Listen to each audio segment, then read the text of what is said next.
Je m'appelle Marielle Larue et je suis en quête de mieux vivre les menstruations. J'invite différentes personnes pour en apprendre un petit peu plus sur le sujet. Bienvenue au balado pour mieux vivre les menstruations.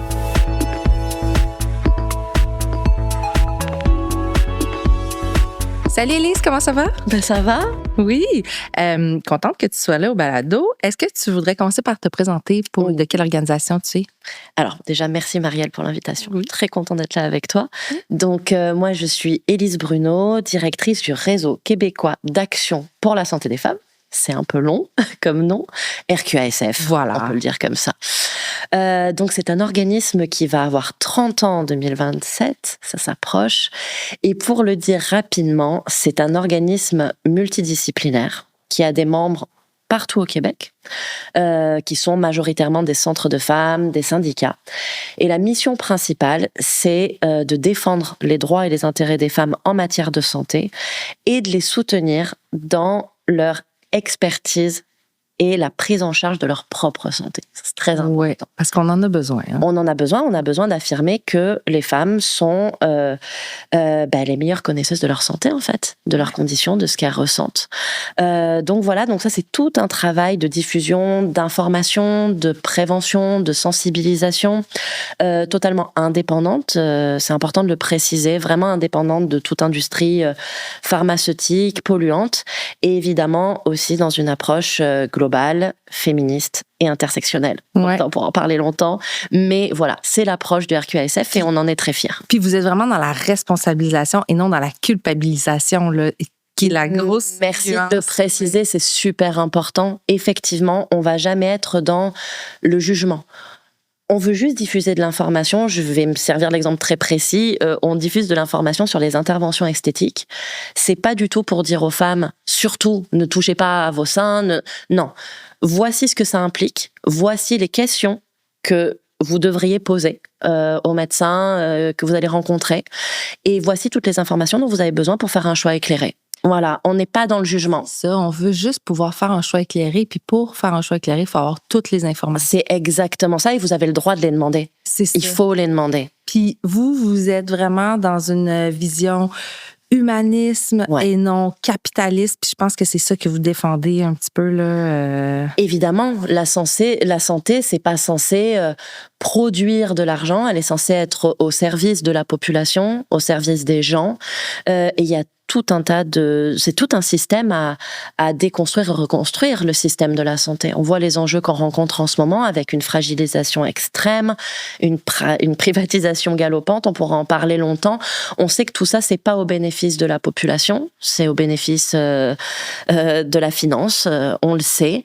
Et aujourd'hui, on n'a pas un accès aux soins qui est égalitaire, qui est facilité. On n'a pas une médecine qui est éminemment féministe, pas du tout. Elle est plutôt misogyne, elle est plutôt raciste. Alors attention, on n'accuse pas tout l'ensemble du corps médical. On parle vraiment d'un système qui a été construit sur ces bases-là.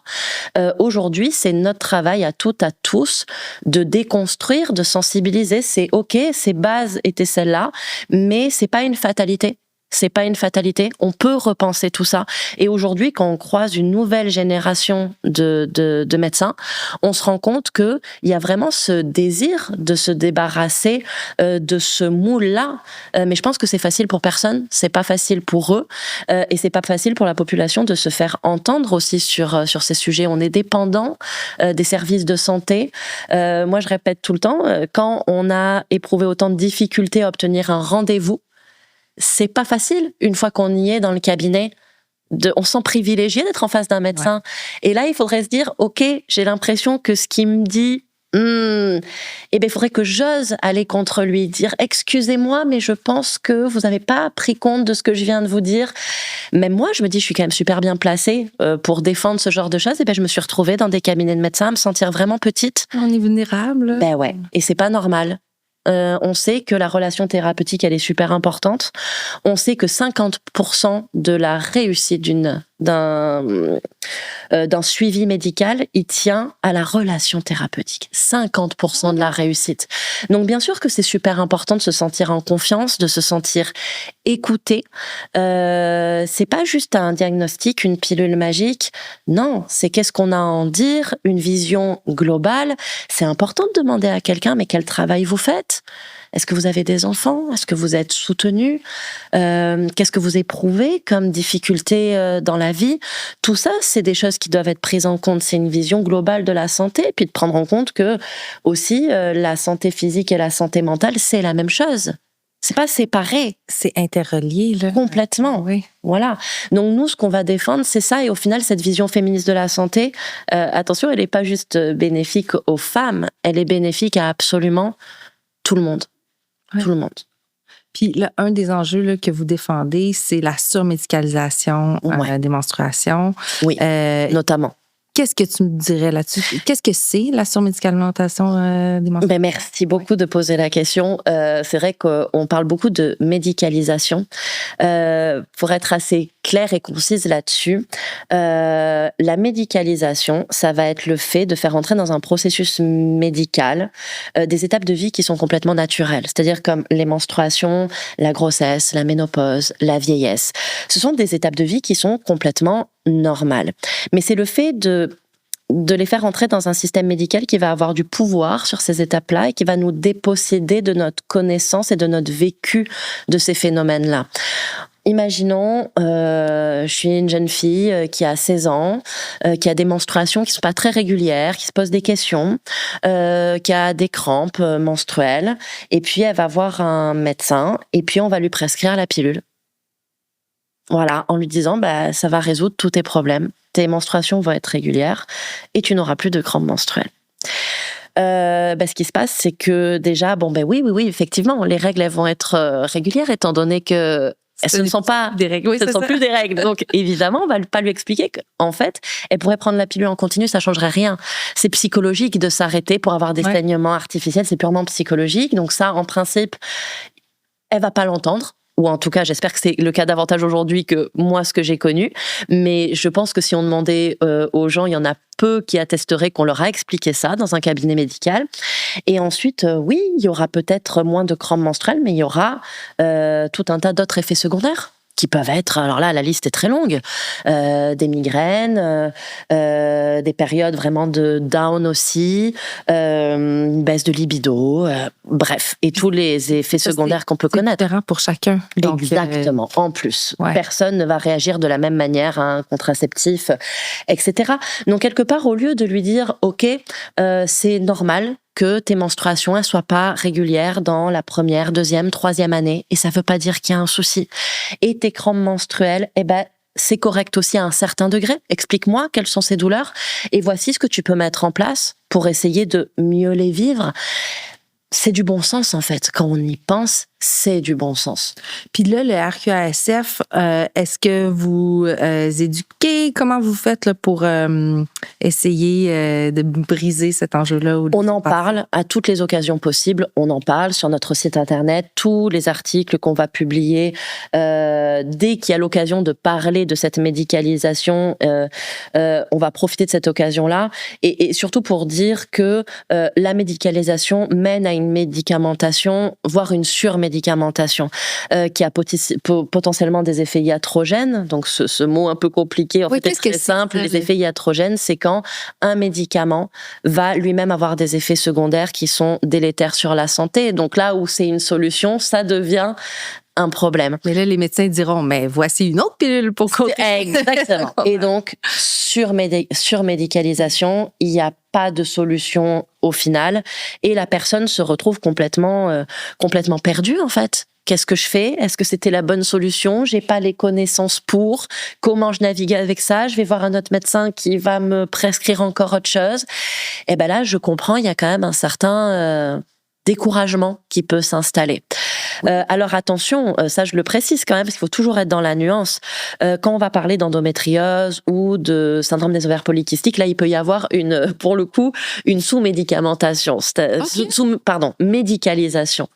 Oui, ok. Oui, faire attention. Là, effectivement, la médecine s'est pas du tout préoccupée de ces enjeux-là en disant non, mais ça c'est dans ta tête. Encore une fois, prends la pilule, etc. Donc tu vois, il peut y avoir des enjeux parfois différents. Mais effectivement, c'est de redonner le pouvoir et de rappeler que on a des outils à notre portée qui sont extrêmement simples pour faire de la prévention. On oublie le rôle fondamental de l'alimentation, par exemple. Il n'y a pas d'éducation à l'alimentation.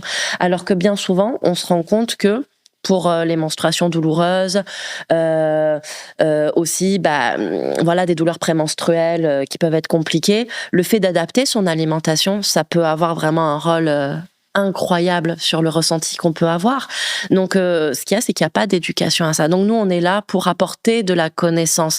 Mais tout en rappelant, vous faites bien ce que vous voulez. On n'est pas en train de vous dire prenez pas la pilule, c'est pas du tout ce qu'on dit.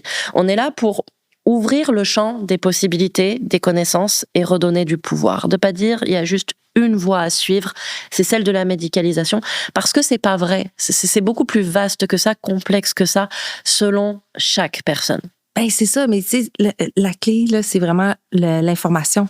Toujours. Quand on sait pas, on peut pas faire des choix éclairés. Puis là, après ça, si on prend la pilule, on se met à avoir des migraines, on pense que c'est un autre problème de... Tu sais, fait que c'est juste de pouvoir faire les liens pour pouvoir mieux s'écouter. Complètement. On est, comme tu dis, on est la mieux placée pour connaître notre corps, mais faut d'abord savoir comment l'écouter, tu sais. Moi, j'ai été longtemps dans cette position-là, à pas écouter ou, tu sais, faire du déni de médecine de santé et tout. On est conditionné un peu à ça, non? Il faut être performant, on continue.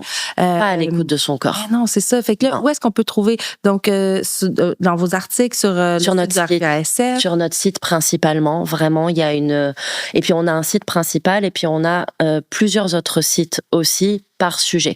Donc sur le site du RQASF, de manière générale, on va parler de tout un tas de sujets, vraiment très variés. Vous verrez, il y a des étiquettes par sujet, vous pouvez aller fouiller et chercher. On a un site dédié à la ménopause, parce que le RQASF a fait un très beau travail qui a été récompensé d'ailleurs par le ministère de la Santé il y a des années de ça, parce que ça a été un des premiers organismes à se saisir de cette impensée qu'est la ménopause en fait. Donc il y a vraiment un site qui est dédié à la ménopause. On en a un qui est dédié, comme je l'ai dit, aux interventions. Voilà. Donc vous pouvez aller fouiller tous ces sites et on en a aussi deux qui sont vraiment dédiés, un aux menstruations avec la première campagne rouge qu'on a menée sur les menstruations en 2019-2021. Donc menstruation un peu à large, on était là pour tâter le terrain. Ouais. Qu'est-ce que ça donne? Exactement. Tu racontes un peu même dans tes organisations. Ouais. Oh, mais les menstruations, on s'en fout. Puis, c'est ça, parce que du coup, je vous invite à aller fouiller ce site-là et celui du fil rouge sur la précarité menstruelle, on en viendra après, mais oui, c'est important de parler de ça. Quand on s'est posé la question, donc c'était 2018, allez, on y va avec une nouvelle campagne qui va vraiment parler à la population, aux jeunes. On pourrait y aller avec quel sujet? Et donc les menstruations sont arrivées sur le tapis, parce que c'est vrai que moi à l'époque, je débarquais de France. T'as l'idée des menstruations. C'est ça, parce que je voyais qu'en France il y a des choses qui se passaient. Et pour l'anecdote, moi quand je suis arrivée au Québec en tant que Française, je me dis je suis sûre que le Québec sur le sujet, ils vont être tellement avancés. Mais vraiment, pour moi, j'avais la vision du Québec comme tellement en avance sur tous ces sujets sociaux, d'égalité, Et pourtant. Et j'ai été saisie. Je me suis dit, mais c'est pas possible. C'est un peu l'inverse. Mais ouais. Et je m'y attendais pas du tout.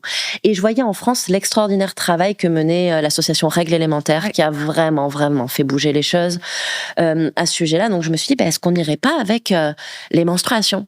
Et je m'attendais pas à cette réaction. On m'a dit, mais non, Élise, c'est beaucoup trop tabou. On va prendre un mur. Et de la part des membres. Ouais. RQASF. Non. Dans l'équipe, ça a pas du tout fait et c'était intéressant parce que moi, j'arrivais un peu candide. Et non, elles m'ont ramené quand même à une réalité que non, c'était quand même un sujet très tabou. Chez nos membres aussi, il y a eu des doutes de dire, mais est-ce que c'est vraiment le sujet le plus important? Est-ce qu'on n'a pas peur d'essentialiser les femmes, de les ramener à cette réalité biologique qui peut être vue comme un frein à l'égalité entre les hommes et les femmes? Moi, j'ai trouvé ça hyper intéressant. Je me suis dit, waouh. Oui, pour ça, j'avais pas pas vu ça comme ça. Mais on est arrivé à la conclusion qu'il fallait y aller quand même. Si on menait pas cette campagne, on pourrait jamais vraiment prendre le pouls de la société. Donc on y allait tranquillement avec cette première campagne qui a eu plusieurs volets vraiment. Médicalisation du cycle menstruel, pour le coup, c'était hyper important de traiter ce sujet-là. Les stéréotypes sexuels et sexistes qui entourent les menstruations et précarité menstruelle. On allait tâter le terrain pour voir si ça parlait aux gens, la précarité menstruelle. Et au début, pas du tout. Si on posait la question, quand on faisait une présentation et tout, est-ce que vous pensez, levez la main les personnes qui pensent vivre la précarité menstruelle. Une personne levait la main ou deux, et pas que par honte. Je pense que la plupart des gens pensaient que c'était pas le cas. Et une fois qu'on déroulait la présentation et qu'on posait la question à la fin, qui pense vivre la précarité menstruelle, quasi tout le monde lève la main, parce que c'est très mal connu. C'est la définition exhaustive de la précarité menstruelle est très mal connue. Donc on a eu cette première campagne qui nous a permis de tâter le terrain, de faire rentrer ce sujet dans la sphère publique. On a commencé à avoir des demandes de la part des médias, de la part de nos membres, de sensibilisation, de formation. Et on a enchaîné avec une deuxième campagne qui s'appelle Le Fil Rouge, qui a duré entre 2021 et 2024, qui était vraiment axée sur la mobilisation en faveur de l'équité menstruelle au Québec. Là, c'était vraiment le sujet, même si ça ne nous empêchait pas de ramener toujours ces sujets de la médicalisation, du tabou. Ça vient un peu, on est obligé de parler de tout ça. Mais c'est vrai que là, pour le coup, c'était vraiment orienté lutte à faveur de l'équité menstruelle au Québec. Puis ça a bien fonctionné. Là, je dirais que même encore aujourd'hui au RQASF, la majorité des demandes d'entrevues qu'on reçoit de la part des médias portent sur précarité, équité menstruelle, toxicité des produits menstruels. On est vraiment dans ces thèmes-là. Aujourd'hui, je dirais qu'on est quand même pas mal reconnu pour avoir de la connaissance, en tout cas, au niveau de ces enjeux-là. Puis là, tu viens de mentionner toxicité des produits menstruels. Est-ce que tu peux nous éclairer un petit peu là-dessus? Parce que là, on a eu une étude l'été passé qui est sortie comme de quoi qu'il y avait des métaux lourds dans les tampons. Dans les tampons bio, il y avait beaucoup plus d'arsenic. Puis là, il y a des gens qui disent, mais pourquoi qu'ils mettent ces produits-là? C'est pas qu'ils les mettent, c'est pas mal intentionné. Puis tu sais, les compagnies de tampons bio aussi sont super bien intentionnées. C'est vrai qu'il y a pas de pesticides, mais c'est pas de leur faute, c'est dans les sols. Il y a pas de plantation de coton au Québec. Donc, tous les produits sont faits en Europe, en Asie. Donc, c'est pas de leur faute, c'est pas mal intentionné. Alors, ceci étant dit, qu'est-ce qu'il y en est? Est-ce que c'est... Parce que dans l'étude, ça dit aussi que c'est pas prouvé que le corps l'absorbe. Par contre, on sait que les muqueuses vaginales sont 10 fois plus absorbantes que les muqueuses buccales. 3 fois à 4 fois plus perméables que la peau. Alors, en fait, c'est dingue. Ça aussi, il faut le savoir. On pourrait en déduire facilement. On pourrait en faire nos propres conclusions facilement. Mais en même temps, ça prend des études poussées. Alors, peux-tu nous en parler un peu plus? Je vais rebondir sur exactement ce que tu dis, parce que la première chose à dire, parce qu'on veut pas alarmer tout le monde non plus. C'est pas le but. On y va avec la connaissance qu'on a, qui est donc très limitée. Ce qu'il faut rappeler, c'est qu'on a 26 études indépendantes à date sur les produits menstruels. C'est tout. 3 sur les êtres humains. Et qu'il n'y en a aucune qui a étudié l'impact potentiel de ces produits menstruels pendant une moyenne de 38 ans, à raison de 1 fois par mois, donc 480 fois à l'échelle d'une vie. On n'a pas ces études. Donc, tant qu'elles ne sont pas là, on ne pourra rien affirmer.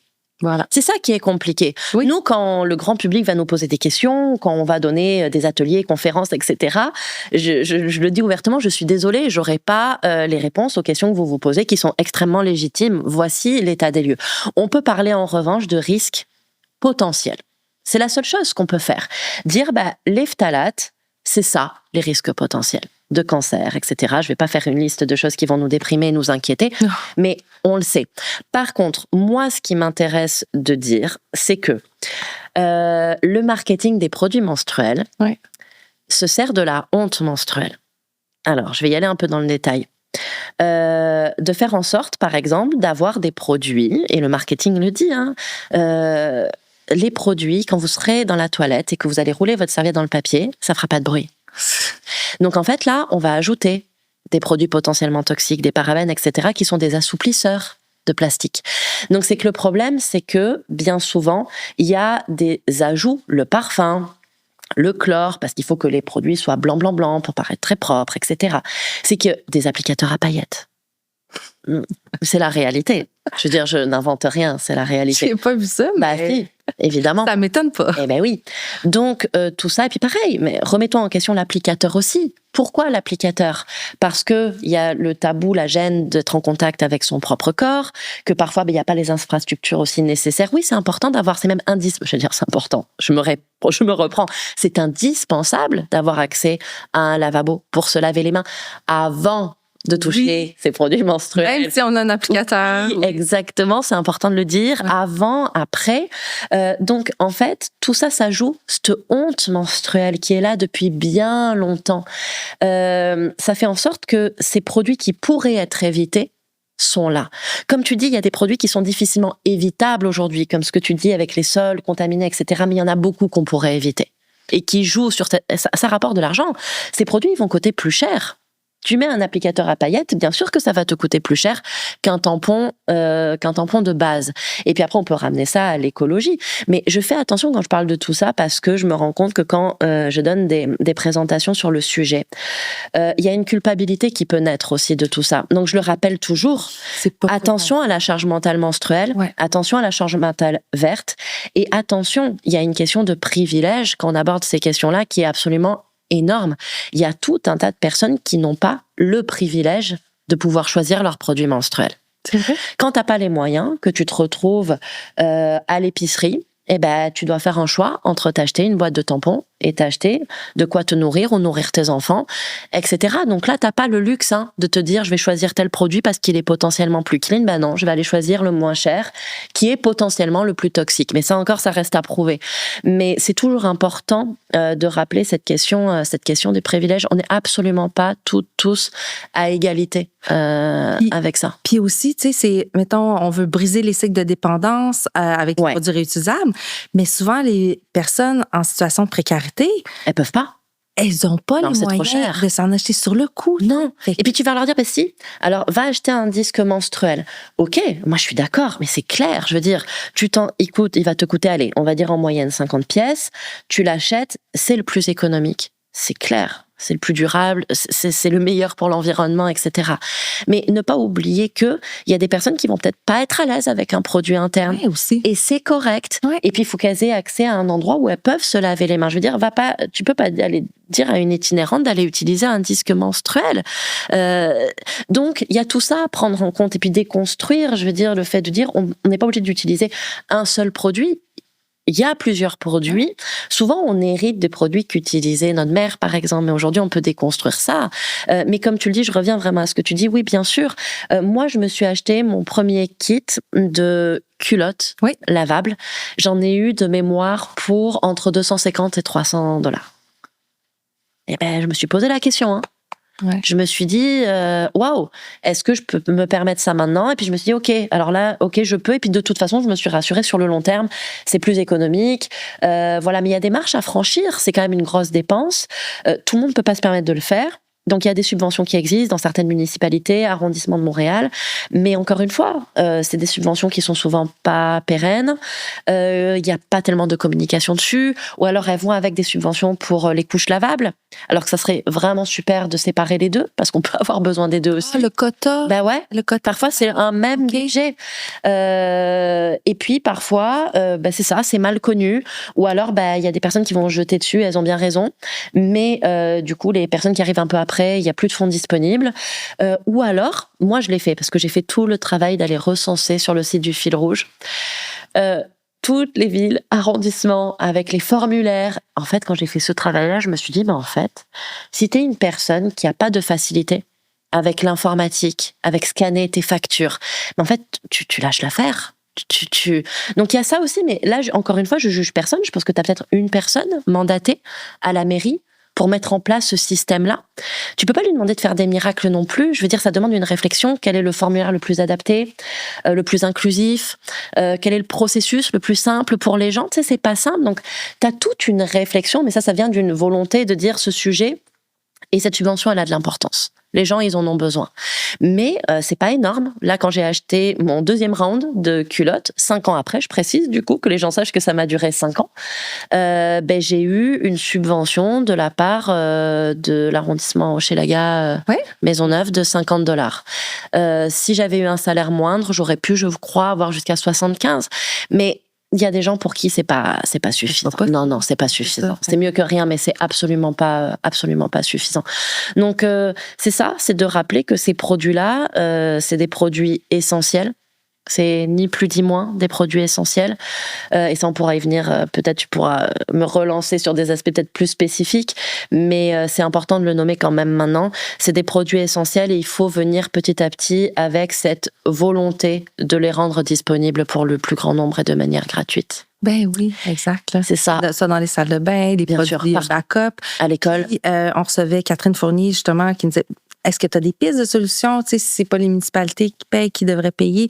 Puis elle dit, tu sais, faites des campagnes de financement, les entreprises. Tu sais, parce que la nourriture, malheureusement, c'est pas possible de briser le cycle de dépendance. Non. Les produits menstruels, c'est possible, que ce soit les culottes externes ou les produits faits de silicone médical interne. Tu sais, il y a quand même là, les deux options. Ben, il y a plusieurs options, là, même les serviettes.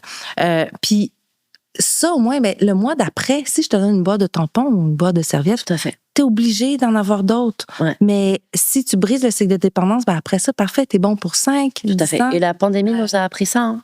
Ouais. Il faut qu'on se préoccupe de ça, de se débrouiller pour avoir vraiment une autonomie par rapport à ces produits-là. C'est super important.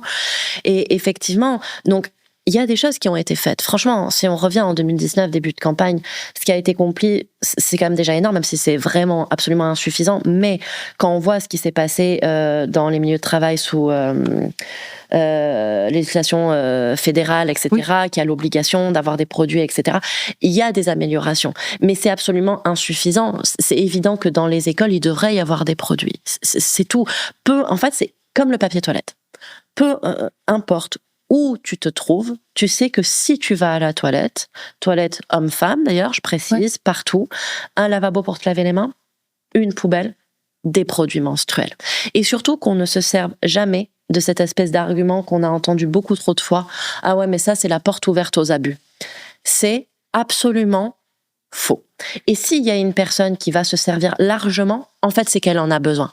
Tu fais pas une collection de produits menstruels chez toi, hein, ça n'existe pas. Hein. Enfin, quoique, moi, je suis tellement vendue à Lacoste que chez moi, on peut trouver certaines choses, mais ça, c'est très personnel. Oui. Mais je veux dire, non, arrêtons avec cet argument-là. Pareil, tant qu'on y est, je suis lancée dans mon petit truc. Quand j'ai fait des interventions, des entrevues à la radio et tout ça, et je regardais un peu les commentaires, parce que forcément, là, il y a de l'audience, vraiment grand public, et donc j'étais curieuse de voir les commentaires. Ça donne une bonne indication de la société quand même, et il y avait des hommes, parfois agressifs, parfois pas du tout, qui disaient deux choses. Ok, très bien, gratuité, mise à disposition des produits menstruels, mais alors, moi, mes rasoirs. Eh ben non. Non. Tu n'as pas de rasoir pour te raser, ça t'empêche pas d'aller suivre ton cours, ça t'empêche pas d'aller à un entretien d'embauche. Et parfois, c'est vraiment de bonne foi. Je crois que cette marche à franchir, il y a quelque chose qui bloque encore. Non, mais parce que j'ai aussi entendu, et attention, je ne juge pas et je ne ris pas, parce que c'est venu, encore une fois, de personnes de bonne foi. Oui, mais je suis désolée de poser la question, mais c'est pas possible quand même. Il y a des toilettes quand même partout, de se retenir. Et là, je me suis dit, ok, tu ne sais pas. Comme le fait instinctivement. Oui, exactement. Okay. Il y a des gens qui pensent que c'est exactement comme le fait d'aller faire pipi. Et ils sont de bonne foi. Ils ont eu 0 éducation menstruelle, 0 discussion, tellement tabou. Oh là là. Et ils étaient de bonne foi. Moi, je me suis dit, mais mince, en fait, le travail, il commence là, parce que ces personnes-là, une fois qu'on leur a expliqué, non, ils ont dit, mais ah d'accord, d'un coup je comprends mieux. Je m'imagine au travail à saigner, bien sûr que je voudrais qu'il y ait des produits dans la toilette. Quand je me dis ça tient à ça, parfois. Encore un exemple, quand je suis allée intervenir à l'émission Deux hommes en or et Rosalie, pour parler de ce sujet-là. C'était le tout début de la campagne Le Fil Rouge. Les journalistes étaient super contentes qu'on puisse parler de ce sujet. Donc avant l'enregistrement, on s'est mis à discuter ensemble. Et il y a des journalistes qui m'ont dit, mais tu sais pas quoi, le producteur de l'émission, quand il a entendu parler du sujet, de ta venue, etc., il a dit, bah ouais, c'est vrai. Eh bien, à partir de maintenant, on va avoir des produits menstruels dans les toilettes. Yes! Il suffit parfois C'est ça. juste de ça. Ouais. C'est pas que les gens trouvent pas ça utile, c'est juste un impensé. Exact. Parce qu'on n'en parle pas, parce que c'est tabou, parce que tu vas parler de menstruation à ta fille, dans le meilleur des cas, mais tu vas pas en parler à ton fils, parce que en quoi ça le concernerait? Bah si, ton fils, justement, il a une mère, il a des sœurs. Il est né grâce au cycle menstruel. Merci de le rappeler quand même. Juste ça. C'est juste ça, là. Juste ça. C'est juste de savoir où Ce on petit vient. truc. Oui, non, c'est ça. Là. Donc voilà, tu sais, ça tient à parfois ce travail vraiment de base d'éducation et de sensibilisation. Puis, tu sais, c'est pour ça que, juste ça, on a cette association avec un organisme membre qui s'appelle Serena Québec, je le glisse, qui fait un super travail sur la symptothermie, et que on est sur la préparation de la 3e édition de la Semaine Rouge. On essaye justement d'amener cette sensibilisation, cette éducation aux menstruations auprès des vraiment jeunes, vraiment publics ados, les parents et tous les intervenantes qui travaillent avec ces ados pour sensibiliser au sujet des menstruations. Je le glisse au passage parce qu'il y a besoin. Oui, on a besoin d'infos. Exactement, d'aller vers. Tu sais, ce que le gouvernement fédéral fait avec la loi ou la réglementation qui oblige. Bon, là, il y en a qui disent oui, mais là, c'est pas ces emplois, c'est pas ces personnes-là souvent sont bien rémunérées. Eh oui. Oui, mais quand même. C'est un effet d'entraînement. Tout à fait. C'est de montrer, c'est un statement. Oui. Tu sais, la politique, ça a ce côté-là de bon, là. Ouais, de faire un statement pour après ça encourager. Déjà, lever le voile, on n'était pas. C'est tout à fait ce que tu dis. Moi, quand il y a eu cette annonce-là, l'effet bénéfique, il est immédiat. C'est-à-dire que ça marche comme ça. Il y a eu cette annonce, les médias l'ont couvert, cette annonce-là, parce qu'ils commençaient à être un peu sensibilisés à la question, et ça donne des entrevues. Et on nous appelle, et on y va avec notre sujet. Donc bien sûr, chaque initiative, elle est super importante, parce qu'elle va inspirer d'autres milieux, elle va normaliser, etc. Voilà. Donc oui, bien sûr que c'est pas le public cible évident et le plus, mais peu importe. Il faut que ce soit partout de toute façon, donc peu importe qui commence, il faut y aller. Ouais, c'est tout, c'est comme ça. Et dans les écoles, je sais que j'enfonce beaucoup ce clou-là, mais c'est super important. Personne ne devrait louper une journée de cours parce qu'il n'y a pas accès à des produits menstruels. Mais non, voilà. On met pas des bas dans sa culotte. Ça, je le dis parce que c'est une réalité et que c'est tellement tabou. C'est tellement tabou. On met pas des quoi, pardon? Des bas dans sa tête. Des bas, okay. Des bas, pardon. On n'utilise pas du journal, on n'utilise pas des bas, mais c'est le cas pour un nombre de personnes qu'on sous-estime considérablement, je pense. Parce que personne n'a envie de dire « Hey, tu sais quoi? Moi, je suis obligée de faire ça. » T'as le double tabou, celui des menstruations et celui de la précarité. C'est dur d'obtenir des témoignages. Nous, ça a été compliqué de chercher des gens qui voulaient répondre au sondage, qui acceptaient de témoigner. Alors qu'il faut le faire. Il faut le faire. Moi, j'ai découvert une fois que quand j'étais étudiante, j'avais une amie, quand elle venait chez moi, elle allait dans mon placard et elle me prenait des serviettes. Okay. Et elle me l'a dit des années plus tard. Elle me l'a jamais dit sur le moment. Elle n'a pas dit, Élise, est-ce que tu en aurais donné volontiers, là? Oui. Et elle avait honte. Voilà. Ouais. Puis, tu sais, Clara de Monthly Dignity me disait la même chose que toi. Quand on parle de précarité menstruelle, ben non, moi, j'en vis pas. Puis après ça, le sujet est amené. Puis là, elle dit, j'entends des histoires d'horreur. Ouais, tu sais, comme. Sûr. Puis là, ben oui, c'est ça, la précarité menstruelle. Tu sais, on veut pas. Tu sais, on a peur de tout ce qui est étiquette. Bien sûr. Parce que de toute façon, c'est pas. On est pauvre ou on est riche, on est en situation. Tu sais, ça se peut que ça soit momentané, ça se peut. Tu sais, t'es pas parce que tu as eu de la précarité menstruelle à un moment donné dans ta vie que tu en vis toute ta vie. La précarité menstruelle, c'est ne serait-ce qu'une fois dans sa vie, s'être retrouvé à un endroit où on avait besoin d'un produit, d'une serviette, d'un tampon et qu'il n'y en avait pas. C'est ça la précarité menstruelle. C'est le fait de ne pas avoir eu d'éducation en menstruation. C'est là où je dis, franchement, levez la main. Qui n'a jamais vécu de précarité menstruelle? Ça me paraît impossible. Ben voilà. Impossible. Ouais. On a toutes vécu la précarité menstruelle, forcément.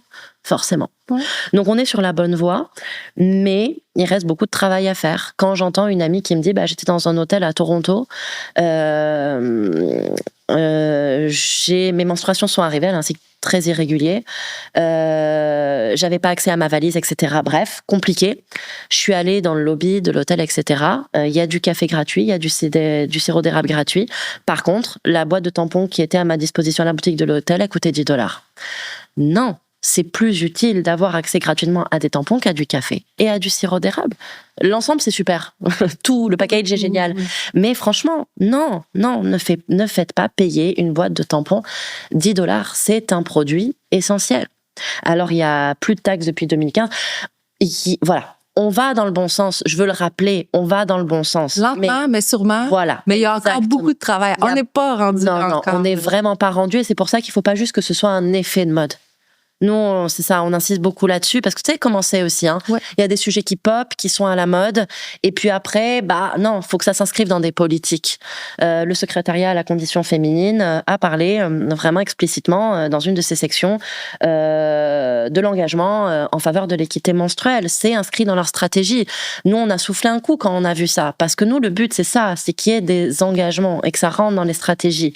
Parce que sinon, on sait, ça peut popper. Et puis après, on passe à autre chose. Non, là, il faut qu'on tienne notre bout sur ce sujet-là. Alors, bien sûr, on va nous dire, ouais, mais ok, mais il y a quand même d'autres injustices dans le monde. Oui, d'accord, mais en fait, une lutte n'en annule pas une autre. Ça fonctionne pas de cette manière-là. Et je le précise parce que ça, c'est quand même des critiques qu'on a pas mal entendues, que je comprends. Bien sûr que un accès à un logement, à une alimentation, mais essayons de ne pas hiérarchiser, parce que si on commence à faire ça, ça devient vraiment compliqué. Mais c'est probablement pour ça qu'il y a si peu de recherches. On meurt pas des menstruations. Exactement, c'est tout à fait ça. Mais là, si on tasse toujours, exactement. Si on met toujours ça de côté, on n'aura pas d'avancée. C'est ça. On ne pourra pas en savoir un peu plus. Exactement. Moi, c'est sûrement la phrase que j'ai répétée le plus ces dernières années. C'est que la santé menstruelle, l'égalité, santé, égalité, équité menstruelle, c'est vraiment un enjeu de dignité, de santé et d'égalité. C'est aussi simple que ça, en fait. Si on décortique toutes les ramifications, etc., on est vraiment sur ces sujets-là. La précarité menstruelle, elle a un impact sur ta dignité, ta santé et l'égalité des genres. C'est aussi basique que ça. Fait que si tu avais une baguette magique, là, en gros, quel système t'implanterais? À minima, si j'avais une baguette magique, et je le dis du coup en étant hyper modeste, parce qu'en fait, ça existe, je regarderais ce qui se passe en Écosse. L'Écosse l'a fait. L'Écosse a mis en place un système de distribution de produits menstruels jetables et réutilisables, gratuité, universelle pour absolument tout le monde. Alors attention, je suis pas une spécialiste de l'Écosse, je suis pas allée là-bas pour vérifier comment ça fonctionnait. Il y a sûrement des choses qui fonctionnent pas de manière optimale, mais c'est un signal extrêmement fort. Je veux dire, message. Ben oui. Regardons ce qui se passe en Espagne avec le congé menstruel aussi. Faut regarder ce qui se passe partout. C'est hyper inspirant. Regardons. Alors là, je parle de l'Écosse, je parle de l'Espagne. Regardons ce qui se passe déjà ailleurs au Canada. Il y a des organisations qui font un travail incroyable au niveau de l'équité menstruelle. Non, il faut se rassembler. Nous, on l'a fait à l'occasion de la campagne Le Fil Rouge au tout début. On a organisé un panel pan-canadien et puis il y avait même des organisations d'autres pays, vraiment Angleterre, Turquie, etc. C'est super inspirant. On réinvente pas la roue, en fait. Il y a des gens qui sont plus avancés que nous sur la question, qui ont essuyé des plâtres, qui ont mis en place des choses qui fonctionnent très bien. Et il faut dialoguer avec ces gens-là. Il faut s'inspirer. Ça nous fait gagner du temps. Ça nous permet d'émettre des recommandations. Vous les verrez d'ailleurs si vous allez sur le site RQASF// Le Fil Rouge. Il y a tout ce qui concerne cette campagne-là et vous trouverez les recommandations émises par ce panel pan-canadien pour aller vers l'équité menstruelle. On va plus loin quand on est ensemble. Est-ce qu'il y a des gens qui les appliquent, ces recommandations-là? Alors nous, en tout cas, on les a fait remonter. Clairement, au niveau du gouvernement, on en a fait un kit pour les médias aussi. Le but, c'est de les faire remonter parce qu'elles sont absolument essentielles pour implanter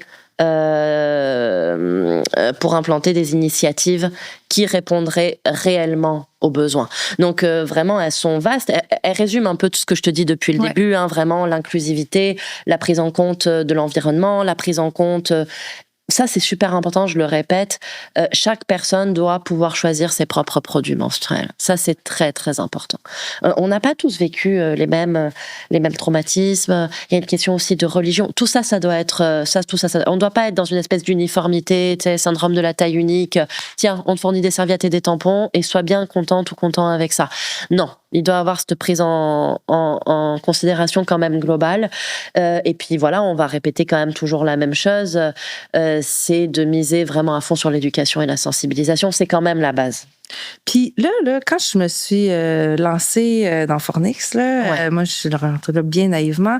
Et là, je me suis rendu compte que toutes les certifications, pas toutes, là, je généralise, beaucoup de certifications, dans le fond, il faut juste payer pour être certifié. Est-ce qu'on peut se fier sur les... Non, mais tu sais, à quoi ça sert? Merci. Non, mais merci. En tant que consommatrice, moi, j'aurais jamais su, là.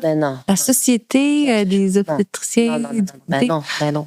Des gynécologues du Canada? Non. Bon. C'est très simple. En fait, tout simplement, ces produits-là sont considérés comme des dispositifs médicaux. Oui. Donc, les entreprises ne sont pas tenues d'être transparentes sur les produits qu'il y a dans leur... Les ingrédients qui ont dans les produits. Exactement, tout à fait. Donc, il n'y a pas de transparence. C'est comme ça. Il faut se dire que quand on achète un produit menstruel, non, on ne peut pas être sûr de nous. C'est comme ça. Faut faire... C'est triste à dire, mais là, en l'état actuel des choses, il faut faire ce deuil-là. On n'a pas accès à ces informations. Donc, c'est pour ça qu'il faut se mobiliser. Ça, c'est quelque chose que nous, on a commencé à faire en 2022. Et c'est quelque chose qu'on va reconduire parce qu'il faut y aller. Il faut y aller avec un premier mémoire. Faut y aller avec... On continue. Il faut demander un cahier des charges et il faut demander une transparence. Voilà. Et ça, on n'y arrive pas tout seul. C'est la population qui doit montrer son intérêt pour ces... Parce que ça Qu'est-ce qu'on peut faire comme... c'est-à-dire que s'il y a une pétition qui sort, que les gens se sentent concernés, la partagent, parce que le nerf de la guerre, c'est ça. Nous, en tant qu'organisme, on peut lancer ce qu'on veut. S'il n'y a pas l'appui de la population et du grand public... Et souvent, les organismes, on n'a pas le budget pour amener une énorme communication à large, etc. Faire connaître. Non, il faut quand même connaître notre réalité. Non, on travaille fort, on est très heureuse de ce qu'on arrive à faire, mais non, il faut être honnête, on est quand même limité. Au niveau du budget, au niveau de la communication, c'est ça. Donc vraiment compter sur l'entraide, je veux dire le milieu communautaire, il est là pour vraiment défendre les intérêts de la population, de pas oublier ça, on est là pour vous, notre mission c'est d'essayer de répondre à vos besoins, de défendre vos droits. Donc essayez de soutenir, tu sais ce que je dis, quand on dit qu'est-ce qu'on peut faire pour aider le RQSF, franchement, ne vais pas nous dire donnez-nous 10 000 $, alors si vous voulez le faire super, mais franchement, ce qu'on demande en premier c'est suivez-nous sur les réseaux sociaux, regardez nos articles, regardez ce qu'on poste et essayez de le diffuser aussi et de le partager. Le plus important pour nous, c'est ça aujourd'hui, d'avoir quand même des gens qui sont là, de loin, qui surveillent ce qu'on fait et que si on dit, bon ok, là, un petit sondage, là, une pétition, ça prend 5 secondes, faites-le parce que ça change tout. Le poids est complètement différent. Ben oui, parce que, tu sais, sinon, le gouvernement fait comme, non, là, il y a juste 10 000 personnes. Tout à fait. Il faut que ce soit massif. Oui, c'est ça, exactement. Ouais. Donc, ensemble, on peut changer les choses. Seul, on peut bien vouloir, là, mais on a exactement. Chose. Et franchement, c'est notre droit le plus strict que de savoir de quoi sont composés les produits qu'on utilise mensuellement pendant quand même, encore une fois, je le répète, 38 ans. La moitié de notre vie, là, basée sur l'espérance d'âge de 80 ans. Non, c'est ça. Et bon, c'est la même chose, on peut étendre, c'est la même chose pour l'alimentation. Enfin, on a le droit d'avoir accès à ça et on a le droit de réclamer des produits sains. C'est la base. Ouais. Aussi simple que ça. Alors, aussi simple, simple à dire, plus compliqué. C'est un chemin qui est un peu long, mais comme tu le dis, on y va lentement, mais sûrement. Et puis, je parle de nous, mais je veux dire, c'est global. Hein. On voit que c'est quelque chose qui commence à monter dans tous les pays. Donc, il faut miser. C'est pour ça, on revient à ce que je disais tout à l'heure. Surtout ne pas regarder qu'autour de nous. C'est super important de voir ce qui se passe de manière collective. À l'échelle de la planète, c'est hyper inspirant. Moi, je sais que je passe mon temps à regarder sur la question des menstruations, de l'équité menstruelle, ce qui se passe partout. On gagne du temps. C'est hyper important de se serrer les coudes. Ben, parce que dans le fond, les menstruations, souvent, c'est un signe vital de plus en plus qui est considéré. Merci de le Hein? dire. Ben oui, mais parce que dans le fond, comme tu l'as dit, là, c'est pas juste OK, t'es malade Non. ici, c'est la totalité. Regardez C'est ça. l'être humain dans son ensemble. Complètement. Alors ça, c'est super. Merci beaucoup de l'amener dans la conversation. Moi, je sais que ça a beaucoup changé les choses pour moi, personnellement. Quand je suis arrivée au RQASF, qu'on a commencé à parler des menstruations, et que Isabelle, pour la nommer, qui s'occupe de la recherche, a nommé ça, les menstruations, c'est le 5e signe vital, signe d'une bonne santé globale. Et ben, je peux quand même assurer que quand tu te lèves le matin et que tu as tes règles et que tu peux... mais quand tu te dis, hey, ça veut dire que je suis en bonne santé, Ouais. mais mine de rien, ça paraît bête ce que je dis, mais tu as quelque chose dans ton cerveau qui switch. Et ça change beaucoup de choses. Et moi, je dirais même que depuis que je travaille au RQSF, que je travaille sur les menstruations, que je discute avec tout un tas de gens passionnants, parce que là, chez moi, qui suis là, qui discute, mais il y a des gens qui ont une connaissance sur le sujet bien plus importante que la mienne et qui sont extraordinaires. Je fais que essayer de humblement... Mais tu ne voilà, bien. j'essaye, mais fouiller sur notre site, il y a beaucoup de ressources très intéressantes. Mais quand on entend ces personnes-là parler des menstruations, de leur dimension aussi, spirituelle, etc., de dire que on devrait avoir le droit de les vivre autrement, qu'on peut envisager ça comme des saisons, qu'il y a des périodes où oui, on est moins productif, mais qu'il y a des périodes où on l'est 10 fois plus que d'habitude.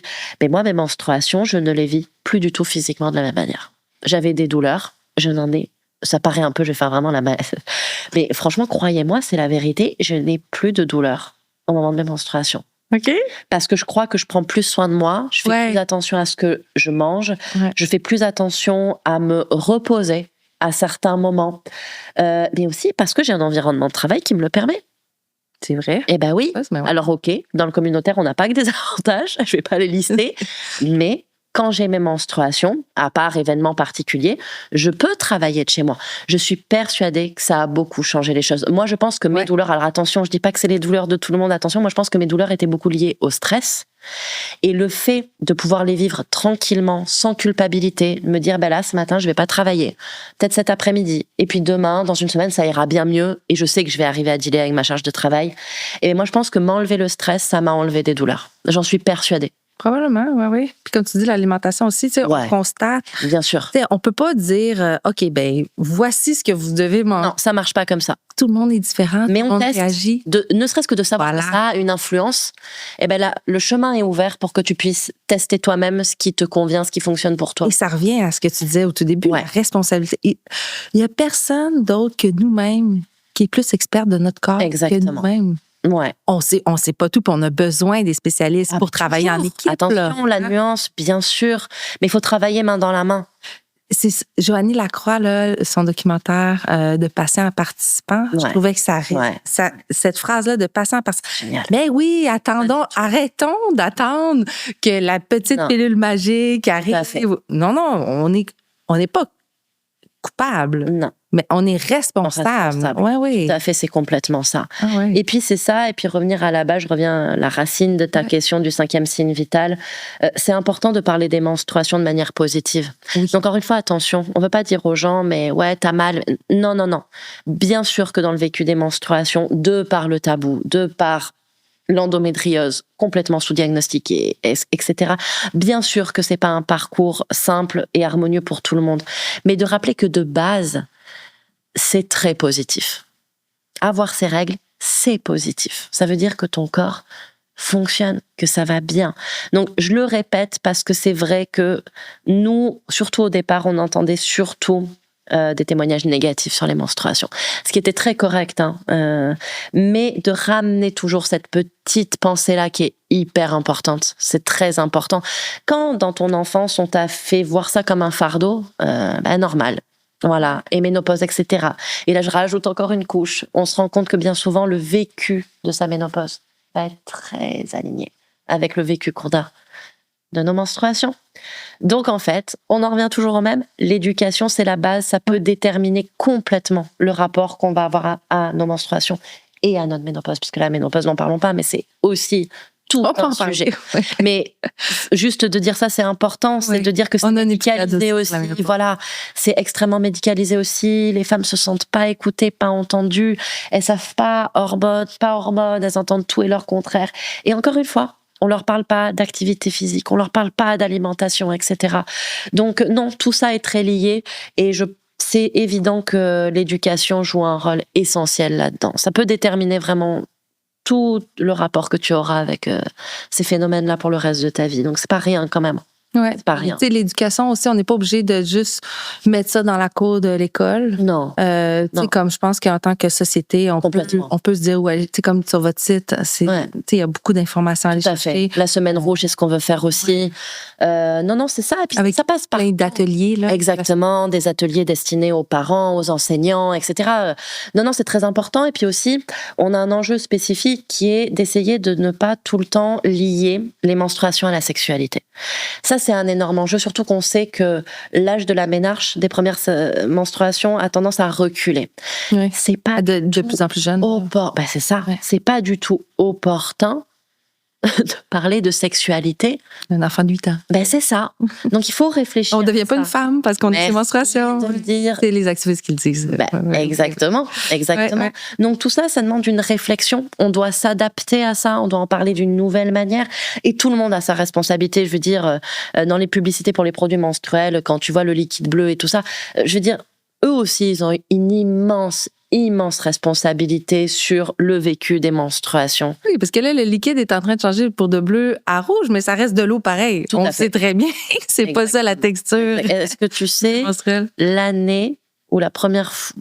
Mais là, je sais parce que je suis là-dedans. Je suis bête. Oui, mais... Et c'est dingue. Oui, c'est juste en 2024, la première fois là, que les produits... Ouais, c'est ça. Ou 2023, oui, si je me trompe, oui. Enfin, dingue. Oui. Donc, bien sûr, pour l'anecdote, les gens qui ne le sauraient pas, jusqu'à présent, c'était testé avec de l'eau, avec du sérum physiologique. Ouais. Donc, en fait, les capacités d'absorption qui étaient annoncées, elles étaient fausses. Ouais. Parce que forcément, la serviette, elle va absorber vachement plus d'eau ou de sérum physiologique que de sang. Ouais. Et ce qui est pas pareil quand on recueille avec un produit menstruel fait de silicone de qualité médicale, peu importe le design. Tout à fait. Là, ça, ouais. Oui, ça c'est vrai. Ouais. Mais parce que les caillots vont aller dedans effectivement. Exactement. Là. Mais puis de toute façon, on pense qu'on coule des tonnes pendant notre flux. Non, en fait, c'est peu. C'est très peu. En moyenne, entre 30 et 90, donc la moyenne à peu près 60 millilitres, qui est l'équivalent de 4 cuillères à table. Alors qu'on a franchement, faut le dire, l'impression de chute du Niagara. Oui, c'est ça. On se dit, là, c'est la catastrophe. Je vais marcher, ça va couler. Non, pas du tout. Mais non, c'est ça. Donc c'est ça, mais c'est le savoir tout ça. Oui. Ça change tout, en fait. Oui. Parce que quand on a cette fameuse descente, imagine, on n'a pas de serviette, on n'a pas de tampon. Et on va d'un coup vraiment se figer, de se dire, là, c'est la catastrophe, ça va me couler le... Mais si tu sais qu'en vérité, ton ressenti versus la réalité, en vérité, c'est très peu, d'un coup, hey, ça va, cool, j'ai largement le temps d'aller mettre... Tu sais, mais ça, c'est hyper important. Moi, cette histoire de quantité, je ne l'ai jamais su avant d'être au RQSF et de travailler sur ce sujet-là. Jamais j'ai su ça. Mais pourtant, c'est tellement utile de savoir. Mais ça enlève tellement plein de préjugés, plein de complexification de situations. Tout à fait. Je sais pas si ça se dit, mais tu sais, on complique les choses beaucoup plus, puis finalement, ça pourrait tellement être plus simple. Puis... Non, c'est ça. Donc, il y a vraiment tout un tas de choses à changer dès le plus jeune âge, de la perception qu'on a des menstruations. Donc, ça joue aussi avec l'intergénérationnel. On doit dealer aussi avec, des grands-mères, des mères qui ont eu un rapport très compliqué. Et franchement, on peut le comprendre avec leur menstruation. Nous, il est temps aujourd'hui, je veux dire, tu as des enfants, j'ai des enfants, et même qu'on n'a pas d'enfants, je veux dire, ceux qui nous entourent, on est un village, de transmettre une image quand même radicalement différente des menstruations. On a tous la capacité à le faire. Que les pères s'emparent du sujet, par pitié. Je veux dire, vraiment, c'est super important de savoir que, voilà, tu peux en parler librement aux hommes autour de toi aussi. Que moi, ça a été une marche à franchir, honnêtement. Moi, la première fois où je me suis retrouvée à faire tremper ma culotte menstruelle dans le lavabo de la salle de bain, même si je travaillais au RQSF, même si j'étais sensibilisée, que je suis féministe, etc., je me suis pas sentie à l'aise. OK. Non. En as-tu parlé à ton conjoint? J'en ai parlé à mon chum. Je dis, bon, tu verras, il y a... J'ai senti la petite marche à franchir. Alors, je me suis dit, si moi, j'ai une marche à franchir, Il y a des personnes pour qui c'est une montagne. Et aujourd'hui, la serviette, elle est là. Quand mes enfants vont arriver dans la salle de bain pour prendre leur bain, si elle est là, elle est là. Je vais pas l'enlever avant. Ils vont me poser des questions. Je vais essayer de répondre. Alors, c'est pas facile, en s'adaptant à l'âge. C'est difficile, d'expliquer que c'est du sang qui fait pas mal, que c'est naturel, que tout va bien.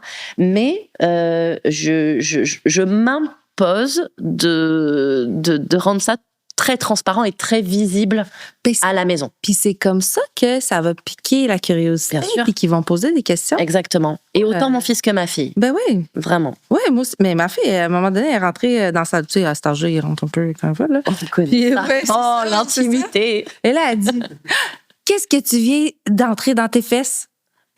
Oh non, là, il faut que je t'explique. Puis là, j'ai expliqué. Puis là, avec des mots d'enfant, elle avait. Il faut trouver, c'est pas facile, hein? C'est pour qu'elle comprenne. Exactement. Puis après ça, quelques temps plus tard, elle rentre aussi dans la période, il y a un peu de papier, il y a un peu de sang sur le papier de toilette. Et là, elle dit, maman, pourquoi il y a du sang sur le papier de toilette? Et que là, j'ai expliqué, tu te souviens, là, j'ai mis menstruation. Ah oui, le petit nid. Puis, tu sais, elle s'en souvient, puis elle est fière de savoir, puis elle fait partie. Ils adorent parler de ça avec elle. Ben oui, tu sais, d'un, c'est de là où on vient. Hein, donc, souvent, comme on fait des bébés, cette question-là arrive pas mal chez tous les enfants. Là. C'est ça. Fait que, tu sais, ça permet d'entamer la conversation. Puis, tu sais, je suis pas rentrée dans la sexualité, puis attention. Il n'y a pas besoin. Non, c'est besoin. Là, c'est là qu'elle a besoin de comprendre. Et puis les écouter, chaque enfant est différent. Ils nous donnent les signes quand ils sont prêts. C'est ça. Mais en tout cas, ça serait tellement fou de se dire que les enfants, ils sont pas capables d'entendre parler de ça. C'est pas vrai. Les enfants, ils ont besoin d'entendre parler. Les adultes sont pas capables de parler aux enfants. C'est nous, c'est les adultes. Les enfants, eux, ils ont l'esprit tellement ouvert, tellement... c'est nous qui posons des limites. Eux, ils sont tellement contents de rentrer dans le monde des grands et de savoir. Comme tu dis, on adapte le vocabulaire et puis on y va avec l'ajout d'informations au fur et à mesure. Mais en vérité, c'est ça. On aura un épisode sur comment parler de menstruation aux enfants. Là. C'est hyper important. Parce qu'il faut en parler. Il y a des personnes pour qui diraient, voyons, pourquoi cet épisode-là, c'est facile, mais tant mieux. Mais il y a des personnes pour qui, effectivement, c'est difficile. Donc, on va aller quand tu n'as pas été habitué à ça, je veux bien entendre que c'est super compliqué. Ben oui. Non, le tabou, il n'est pas de la même importance dans toutes les familles. Ouais. Non, c'est ça. Il y a beaucoup. Je vais juste rebondir avec ça. J'ai été très étonnée de voir qu'il y a 1 personne sur 2 dans le dernier sondage qu'on a fait qui a de la difficulté à parler de ses menstruations en famille. Ah oui? Ouais. C'est beaucoup, 1 personne sur 2, là. Ouais. Plus de facilité à en parler dans un cercle plus éloigné, amical, plus de facilité qu'en famille. Donc, il y a un vrai enjeu. 1 personne sur 2, c'est beaucoup. Ben oui. Voilà. C'est ça. Toutes les tu sais, si le père de famille a eu une éducation quand il était jeune, il n'y aura pas de difficulté à en parler à ses enfants quand on va venir le voir. Puis, Élise, à la fin de chaque épisode, je demande toujours à l'invité comment elle a vécu ses premières menstruations. Toi, est-ce que tu t'en souviens? Oui, je m'en souviens. Oui? Peux-tu me raconter? Je m'en souviens très bien. J'avais 13 ans. Je me lève le matin. J'avais un examen d'histoire-géographie. Oh, tu t'en tu t'en souviens. Okay. Moi, je me levais plus tôt que mes parents parce que c'est la mère d'une amie qui m'amenait dans mon établissement scolaire. Voilà, peu importe, je devais me lever plus tôt qu'eux. Je vais à la toilette et je vois du sang dans ma culotte. J'arrive dans la chambre de mes parents, qui est dans le noir, je ouvre la porte. Et je fais « Maman, maman !» Et ma mère, à l'époque, travaillait de nuit, etc. Donc mon père, toujours le réflexe « Non, qu'est-ce qu'il y a? Réveille pas ta mère !»« J'ai mes règles !» Et il secoue ma mère. Dolores, réveille-toi. Donc c'est pour ça que je m'en souviens aussi bien, c'est que ça m'a fait beaucoup rire. Ne réveille pas ta mère, c'est mes règles. Réveille-toi.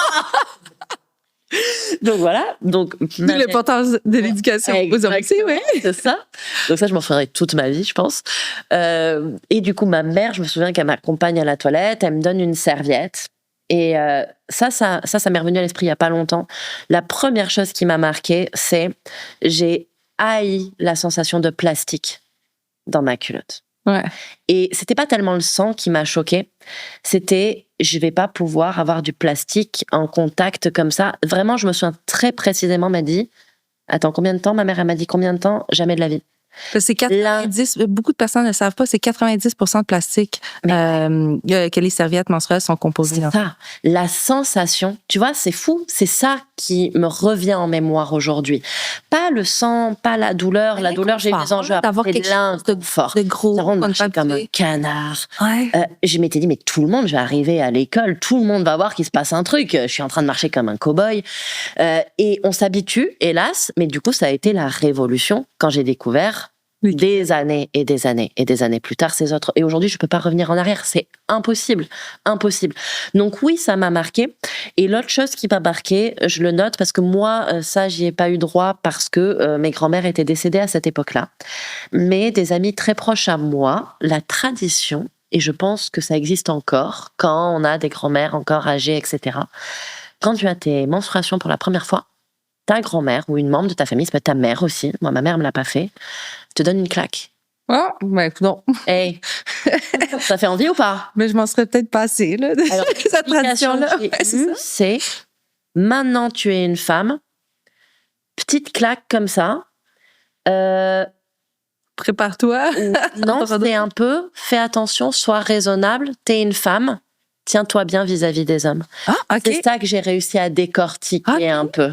Ok. Tu rentres dans le monde des femmes, maintenant tu as intérêt à te tenir bien parce que il n'est pas question de faire n'importe quoi avec ton corps.